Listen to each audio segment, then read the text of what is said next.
My God, I hate drugs.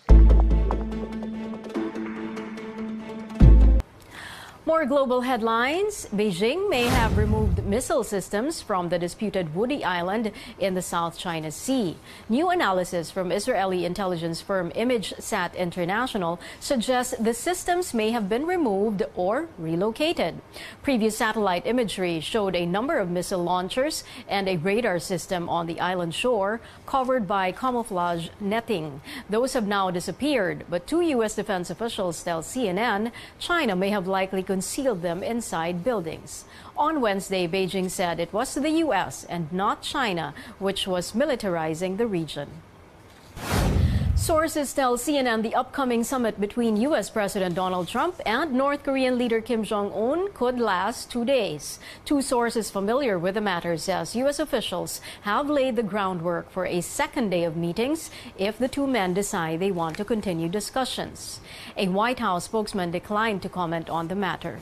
Mr. Trump and Kim are due to meet on June 12th in Singapore at the Capella Hotel on Sentosa Island.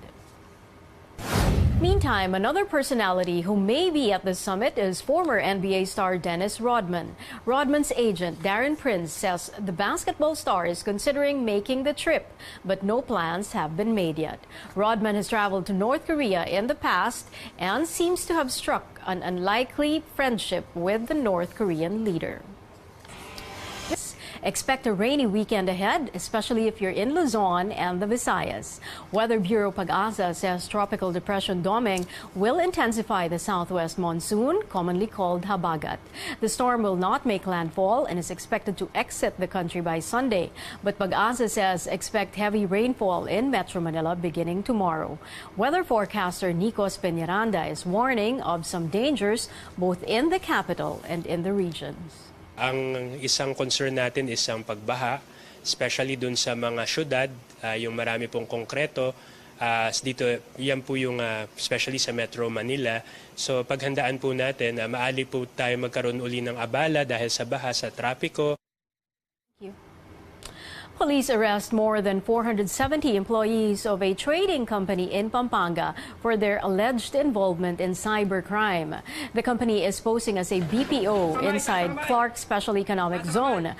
Among the arrested, 8 Israeli operators. Their modus: entice investors in fake stocks or Bitcoin, a digital currency. Authorities say daily transactions reach around $1 million.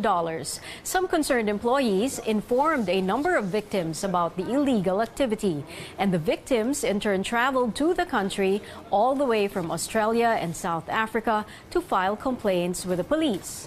All arrested operators and employees will face syndicated estafa charges. Forensic examiners of PNP-ACG were able to extract several digital evidence from all the computers of IBD from the 3 buildings, which proves that it is engaged in a fraudulent online trading activity that involves millions of dollars, victimizing other foreign nationals all over the world.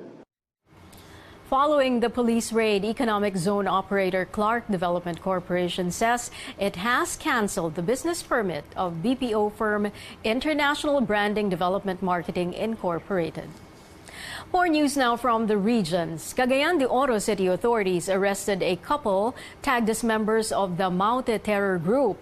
Ayad Zemar Abu Salam and Diane Catherine Palmitos are nurses from General Santos City. The couple was monitored to have sent medical supplies to the Maute ISIS group during the Marawi siege last year. Police said the couple allegedly plotted an attack during the Black Nazarene festivities in Quiapo, Manila in January.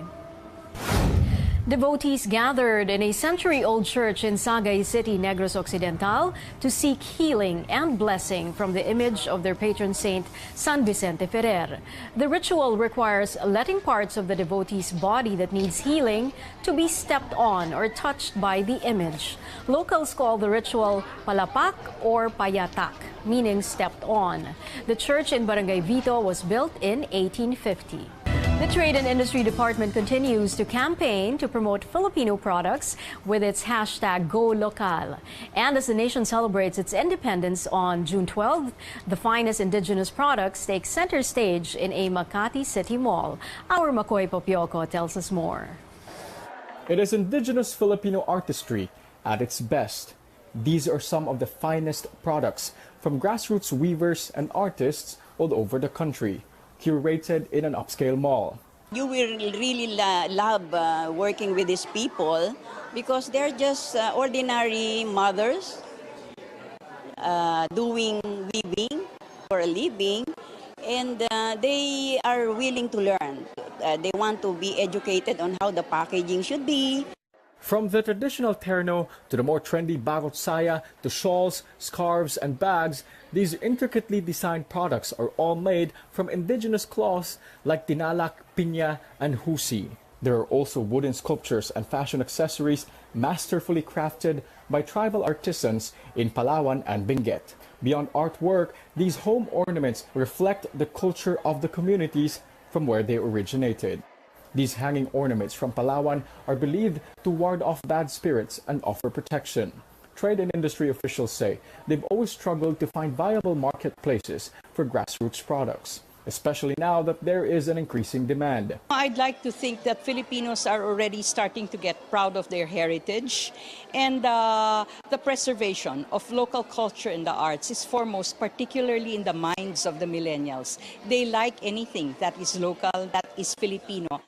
The agency says patronizing local products offers better opportunities for the weavers and artists in the communities. This is really very impactful to them.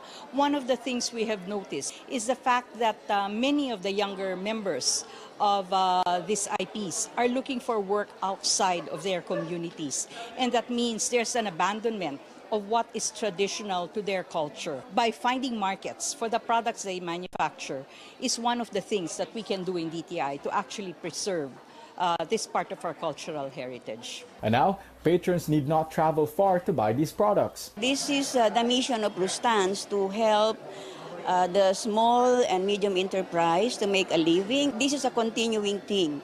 We will do reorders all year round. The Filipiniana Gallery is open during mall hours at Ruston's Mall in Makati City. Soon, these products will also be available in other Ruston's branches in Metro Manila.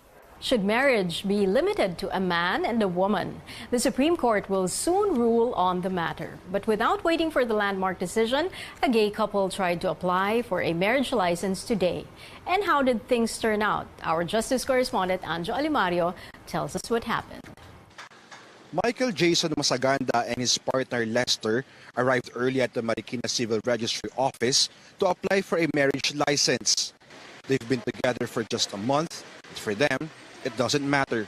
Hindi naman yan sa length of time kahit sa mga straight kahit matagal nga, di ba, nagkakaiwalay din. They're hopeful but aware of the reality that they could be rejected. It only took less than 5 minutes for Michael and Lester to face the registry officer. Sabi ko, we're applying for marriage license. Tinitingnan niya na yung partner ko. Sabi, asan yung babae? Tama nga yung friend ko. Yun usually yung tatanungin, yung opposite gender na partner. So sabi ko, siya po. Hindi po, wala pa po kasing batas na nagre-recognize ng same-sex marriage or equal marriage sa Pilipinas. Masaganda says they will not be discouraged. This will be our stepping stone also for filing a petition to the Supreme Court. In 2015, openly gay lawyer Jesus Falsis filed a petition seeking to declare certain provisions of the Family Code unconstitutional. Falsis argued the 1987 Constitution does not define marriage solely as between man and woman. He added homosexuals are deprived of their right to found a family. Masaganda agrees they have legal basis to demand to be allowed same-sex marriage. This is a constitutional right and freedom of expression and right to liberty. Falsis also explained the state's interest is the protection of marriage as the foundation of the family and not the protection of heterosexual relationships. He pointed out homosexuals and same-sex couples do not and cannot harm the institution of marriage. Niniwala po kami na ang kasal ay karapatang pantao At hindi po ito pribilehiyo na ibinibigay ng Estado o simbahan.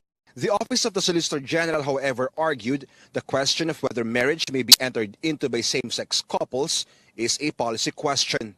Any change to the concept of marriage, it pointed out, would have to be through a law enacted by Congress. The government's top lawyer also posed legal questions should the court allow same-sex marriage. Who of the two persons in a same-sex marriage would give his or her surname to their child? Who of the two persons in a same-sex marriage would be charged of adultery or of concubinage? On June 19th, the Supreme Court will hear both sides of pro and anti-same-sex marriage. Michael and Lester say they will both be here to continue their fight. They will not back down, otherwise their dream of getting married in this country will just remain a dream. Anjo Alimario, CNN Philippines.